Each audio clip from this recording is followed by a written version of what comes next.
There is a sine wave after transformation. Well, you don't know some parameter. You don't know what is A, what is B.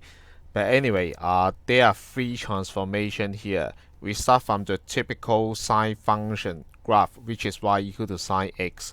And then comparatively, first, is affected within the function.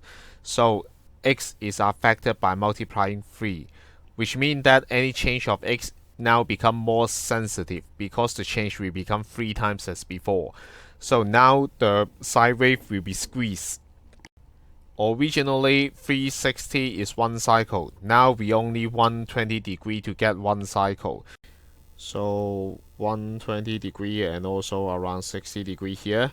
Then the graph will become squeezed like this. Please accept my poor hand drawing. And then afterward, it's multiplied by b. That means the height will maybe if b is larger than 1, then it will become spread wider. If b is more than 1, then it's become flatter. But now our concern is b positive or negative? If it's multiplied positive, then the direction is still the same. Go up first and then go down. If b is multiplied by negative, that means the graph shift upside down. So the first will go down and then go up again. So because the graph here is still going up and then go down, so we know b is positive. The graph did not reflect upside down. Afterward, we think about a. A is just simply add a constant. That means every point, maybe we add a positive, then every point go up.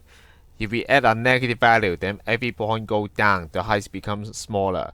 So in this case, if we just look at this section, this is going down because the starting point should be 0. Now the starting point is -1. So now the graph is shifted like this. So therefore, we know that A is negative because the graph shift downward. This is negative, correct?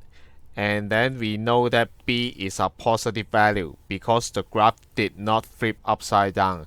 So B is larger than 0. This is correct. Now the problem is sine r degree. What is sine r degree? We know r here. We have totally no idea how we can have sine r degree. But anyway, if they give you the point, this is the x-intercept point. That means this point is r0, which means that we can substitute into this function when x is equal to r, then y will equal to 0. So 0 equal to a plus b sine r degree. Our target is no more about sine r degree, so we make it be the subject. So negative a over b. We are going to investigate this value. A is a negative value. So this fraction basically is negative times negative and then divided by some positive value. It will become positive value divided by positive and finally give you a single positive value. So this item is larger than 0. This is also correct. The answer is D.